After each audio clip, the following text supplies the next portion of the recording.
Hello दोस्तों, welcome to the my YouTube channel education point. तो स्वागत है आपका मेरे इस नए वीडियो में। आज हम लेके आए हैं आप लोगों के लिए गंगावतरण जगन्नाथ दास रत्नाकर का पैराग्राफ। ठीक है, तो गंगावतरण में जो मैंने पार्ट 1 पोस्ट कर दिया है उसमें मैंने 4 पैराग्राफ को समझा दिए हैं। तो आज के पार्ट 2 के इस वीडियो में हम और 4 पैराग्राफ को देखेंगे तो हमारा गंगावतरण का सारा पैराग्राफ समाप्त हो जाएगा। पार्ट 1 की वीडियो को ज़रूर देखिएगा ताकि आपको क्लियर हो जाए कि हमारे शुरू के पैराग्राफ्स के अर्थ क्या हैं, उनका संदर्भ सहित व्याख्या आपको वहाँ पर दिया गया है। तो आज के इस वीडियो में हम देखेंगे 5वां पैराग्राफ। तो चलिए देखते हैं, समझते हैं और फिर इसको लिखते हैं। तो 5वां पैराग्राफ कह रहा है कि कबहू सुधार अपार बेग नीचे कौ धावे, हर हराती लहलहाती सहज जोजन चली आवे, मनु विधि चतुर किसान पौन निज मन का कौ पावत, पुण्य खेत उत्पन्न हीर की राशि उसावत। ठीक है, राशि उसावत। ठीक है, तो ये आपका पैराग्राफ है। अब हम एक एक पैराग्राफ को पहले समझ लेते हैं। इसमें कवि का कहना है कि कबहू सुधार अपार। ठीक है, कबहू यानी कि कभी। ठीक है, कभी भी सुधार अपार वेग नीचे कै कौ धावे। ठीक है, कवि कहते हैं कि जो गंगा की सुंदर धारा है वो बड़ी तेजी के साथ, ठीक है, बहुत ही तेजी के साथ वेग में, ठीक है, वेग में क्या करती है, दौड़ी हुई क्या करती है, धरती की ओर दौड़ी हुई हर हर शब्द की ध्वनि के साथ हजारों योजन तक लहलहाती है। क्या करती है, ये क्या करती है कि गंगा की जो ये धारा है वो धरती की ओर दौड़ती है और हर हर शब्द की ध्वनि के साथ हजारों योजन में बढ़ती रहती है। ठीक है, और हर हराती यानी कि हर हर चलती है और लहराती यानी कि लहराती हुई आगे बढ़ती है और सहज जोजन चली आवे। ठीक है, सहज जोजन चली आवे यानी कि गंगा की धारा आगे बढ़ जाती है और आगे की तरफ जाने लगती है। ठीक है, सहज जोजन चली आवे यानी कि वह धीरे धीरे करके आगे चली जाती है। मनु विधि चतुर किसान पौन निज मन को पावत। ठीक है, मनु विधि चतुर किसान यहाँ पर कह रहा है कि जो गंगा की धारा है वो जल की बूंदों से, ठीक है, गंगा की धारा जल की बूंदों पर गिरती है और गिरते हुए जल की बूंदें पृथ्वी पर गिरते हुए देखकर, ठीक है, जो यहाँ पर निज मौन न पावन, जो धरती पर मौन की बूंदें यानी कि पानी की बूंदें गिरती हैं गंगा से, तो वो क्या करती हैं, तो वो हो जाती हैं अनुकूल वायु की गति से आती हैं। ठीक है, पुण्य खेत उत्पन्न हीर की राशि उसावत। पुण्य खेत यानी कि जो पुण्य रूपी खेत है उसमें से उत्पन्न हीर की राशि यानी कि हीरे रूपी गंगा की धारा। ठीक है, हीर की राशि यानी कि हीरे रूपी गंगा की धारा जो है वो जल की बूंदों से पृथ्वी पर गिर रही हैं। ठीक है, एवं भूसा जो है वो पृथ्वी पर फव्वारे के रूप में क्या हो रहा है, पृथ्वी के खेत पर उत्पन्न होता है और जो भूसा है वो पृथ्वी के फव्वारे के रूप में क्या करता है, बिखर रहा है। ठीक है, यहाँ पर लहलहाती भी हैं लहरें, गंगा की बूंदें गिरती हैं अनुकूल वायु की गति में और यह पुण्य रूपी खेत में बिखेर देती हैं और हीरे रूपी गंगा की धारा जल की बूंदें पृथ्वी पर बिखेर देती हैं। ठीक है, तो जैसा मैंने आपको समझाया ठीक उसी प्रकार से हमें लिखना है। तो अगर आपको क्लियर ना हुआ हो तो हम व्याख्या में आप देख सकते हैं, उसमें आपको समझ में आ जाएगा। चलिए इसका संदर्भ और व्याख्या देख लेते हैं। तो हेडिंग करेंगे कबहू सु, डॉटेड लिखेंगे, राशि उसावत, संदर्भ लिखेंगे। संदर्भ हो जाएगा प्रस्तुत पद्यांश हमारी पाठ्य पुस्तक हिंदी के काव्य खंड से संकलित और जगन्नाथ रत्नाकर द्वारा रचित गंगावतरण शीर्षक से अवतरित है। ठीक है, व्याख्या में जो आपको बताया वही लिखेंगे। तो लिखेंगे कि कवि कहते हैं कि गंगा की ओर सुंदर धारा बड़ी तेजी के साथ धरती की ओर दौड़ी हुई हर हर शब्द की ध्वनि के साथ हजारों योजन तक लहराती हुई आगे बढ़ रही है। गंगा की धारा से हुई आगे बढ़ रही है और गंगा की धारा के जल की बूंदें पृथ्वी को गिरते हुए जल की बूंदों से देखकर ऐसा प्रतीत हो रहा है कि मानो कि ब्रह्म रूपी चतुर किसान ने अपने अनुकूल वायु की गति की ओर अपने पुष्प रूपी खेत में उत्पन्न हीरे रूपी गंगा की धारा से जल की बूंदें पृथ्वी पर गिर रही हैं एवं भूसा पृथ्वी पर फव्वारे के रूप में बिखर रहा है। ठीक है, तो ये हो गया आपका संदर्भ व्याख्या। अब देखेंगे इसका काव्य सौंदर्य। तो काव्य सौंदर्य में लिखेंगे भाषा है ब्रज, शैली है प्रबंध और छंद है रोला, अलंकार है उत्प्रेक्षा एवं अनुप्रास और रूपक, और गुण है इसका प्रसाद एवं ओज का, शब्द है शब्द शक्ति है इसकी अभिषा अभिधा और लक्षणा।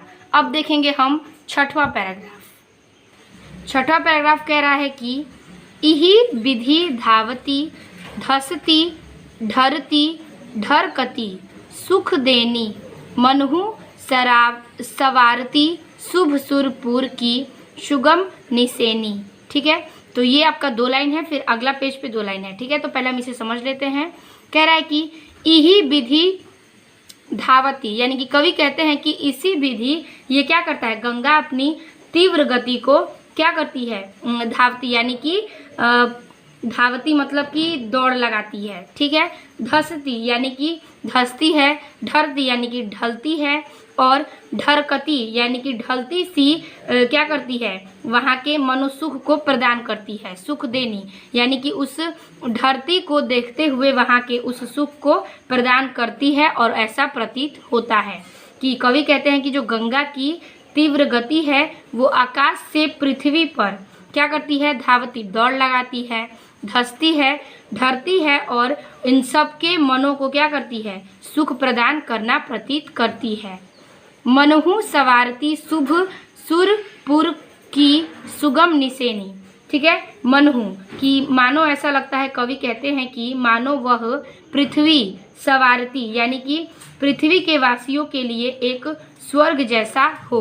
ठीक है, शुभ सुरपुर सुगम निसेनी, यानी कि मानो पृथ्वी के लोगों को ऐसा प्रतीत होता है कि पृथ्वी के जितने भी वासी हैं वो पृथ्वी पर स्वर्ग तक की सीढ़ी को तैयार कर रहे हों। ठीक है, स्वर्ग तक की सीढ़ी को वो तैयार करते हुए प्रतीत दिखाई पड़ रहे हैं। फिर आगे कह रहा है कि विपुल बेग बल विक्रम कै ओजनी उमगाई, हर हराती हस हर साती शभु सन्मुख जब आई। ठीक है, यानी कि विपुल वेग बल विक्रम के, यानी यहाँ पे कह रहा है कि उसकी धारा में अत्यधिक वेग है, बल है, और क्या विक्रम के ओजनी उमगाई, उसकी धारा में अत्यधिक वेग, शक्ति और पराक्रम तथा ओज की उमंग आई हुई है। ठीक है, ओज की उमंग आई हुई है, उसके अंदर अत्यधिक, उसकी धारा में अत्यधिक वेग है, शक्ति है, पराक्रम है, और कई ओज की उमंगे आई हुई हैं। हर हराती हर साती शुभ सन्मुख जन जब आई। ठीक है, तो वो अपने गुण को, ठीक है, अपने इन गुण को सभी उमगाती हुई, ठीक है, हर हर, ठीक है, हर हराती मतलब हर हर की जो ध्वनि है वो करती हुई वह अत्यंत प्रसन्नता के साथ, सुख सन्मुख का मतलब अत्यंत प्रसन्नता के साथ जब आई, यानी कि भगवान शिव के समक्ष आती है। ठीक है, शंभु यानी कि सुख समृद्धि के साथ शंभु यानी कि शिव जी के पास वह समक्ष प्रकट हुई आती है। तो इस प्रकार से इसका पैराग्राफ था। तो इसका हम हेडिंग कर लेंगे और उसके बाद इसके संदर्भ व्याख्या को देखते हैं। तो 6 नंबर हेडिंग करेंगे, इही विधि, फिर डॉटेड जब आई, संदर्भ पूर्वरत रहेगा। व्याख्या, कवि कहते हैं कि गंगा अपनी तीव्र गति से आकाश से पृथ्वी तक दौड़ लगाती, धसती, ढलती सी एवं सबके मनों को सुख प्रदान करने वाली प्रतीत होती है। कवि का कहना है कि गंगा को देखकर ऐसा लगता है मानो वह पृथ्वी वासियों के लिए पृथ्वी से लेकर स्वर्ग तक की सीढ़ी तैयार कर रही हो। उसकी धारा में, ठीक है, उसकी धारा में अत्यधिक वेग, शक्ति, पराक्रम तथा ओज की उमंग है। अपने इन गुणों को सभी में उमगाती हुई, हर हर की ध्वनि करती हुई वह अत्यंत प्रसन्नता के साथ भगवान शिव के समक्ष प्रकट हुई है। ठीक है, तो ये था आपका व्याख्या। अब देखेंगे इसका काव्य सौंदर्य। तो काव्य सौंदर्य में लिखेंगे भाषा ब्रज है, शैली प्रबंध, छंद का है रोला, अलंकार उत्प्रेक्षा, अनुप्रास और रूपक, गुण है प्रसाद एवं ओज का। तो इसी प्रकार से आपका काव्य सौंदर्य और व्याख्या और संदर्भ 6वें का हो जाता है। अब हम चलेंगे 7वें पैराग्राफ में। पैराग्राफ कह रहा है कि भय थतिक छवि चकित, हेरी हर रूप मनोहर, हवे आनही के प्राण, रहे तन धरे धरोहर, भयो कोप को लोप चोप औरो उमगाई, चीत चिकनाई चढ़ी कढ़ी सब रोस रुखाई। ठीक है, तो इसमें कह रहा है कि इसमें कवि कहते हैं कि भई धतिक छवि चकित। ठीक है, यहाँ पर कवि कह रहे हैं कि जो गंगा है वो शिव के अनुपम को, ठीक है, गंगा जो है वो शिव के अनुपम को एवं तेजस्वी रूप को देखकर उनके मन में जो इच्छा होती है, ठीक है, वो उनके समीप में विश्राम कर रहे होते हैं। और अतः शिव के पास, ठीक है, छवि चकित हेरी हर रूप मनोहर, यानी कि उस मनोहर का जो रूप है, हर रूप यानी कि उस शंकर मनोहर का जो रूप है वो गंगा के सामने स्थिर हो गया। ठीक है, उनके शरीर के सामने स्थिर हो जाता है। हवे आनही के प्राण रहे तन धरे धरोहर, तो जो गंगा का शरीर में स्थित उनके प्राण हैं अब क्या पराये हो गए हैं। क्या हो गए हैं? उनके जो शरीर का प्राण है वो अब पराया हो गया है, अर्थात अब वे शिव के धरोहर में बंध गई हैं। ठीक है, अब वह शिव के धरोहर में बन गई हैं और शिव के समीप गंगा का क्रोध शांत हो गया है। ठीक है, उनका जो क्रोध था वो शिव के समीप आकर उनका क्रोध जो है वो भी समाप्त हो जाता है। भयो कोप कौलोप चोप औरे उमगाई, उनके मन में, ठीक है, उनका जो मन है उनके मन में शिव को पाने की इच्छा जागृत हो गई थी। किसकी? गंगा जी के मन में जो है शिव की पाने की इच्छा जागृत हो गई थी और उनके चेहरे का रूखापन और नाराजगी, ठीक है, उनके चेहरे का जो रूखापन था और नाराजगी भी दूर हो गई थी। चित चिकनाई चढ़ी कढ़ी सब रोष रुखाई, अतः उनके मन में क्रोध, ठीक है, और उनके मन में क्रोध और रुखाई जो था उनके स्थान पर प्रेम और स्थिरता भर गई थी। यानी कि गंगा जी के मन में शिव के प्रति जितना भी क्रोध और रुखाई था वह प्रेम और स्नेह के प्रति बदल गया था। ठीक है, तो यही कहते हैं कवि जी की इनके अनुपम और तेजस्वी को देखते हुए जो गंगा जी के मन में इच्छा उत्पन्न होती है वह शिव के प्रति, तो उनके पास जाकर वो स्थित हो जाती हैं और उनका क्रोध भी वहाँ पर शांत हो जाता है। तो इसका हम देखेंगे संदर्भ और व्याख्या। हेडिंग करेंगे 7 नंबर की, भय थकित ... रोष रुखाई है। संदर्भ पूर्वरत है और व्याख्या, कवि कहते हैं कि गंगा शिव के अनुपम एवं तेजस्वी रूप को देखकर उनके मन में यह इच्छा हुई कि वह शिव के समीप विश्राम करें, अतः वह शिव के पास ही स्थिर हो गईं। गंगा के शरीर में स्थित उनके प्राण अब पराये हो गए, अर्थात अब वे शिव के धरोहर बन गए। शिव के समीप गंगा का क्रोध शांत हो गया, उनके मन में शिव को पाने की इच्छा जागृत हो गई थी और उनके चेहरे का रूखापन और नाराजगी भी दूर हो गई थी।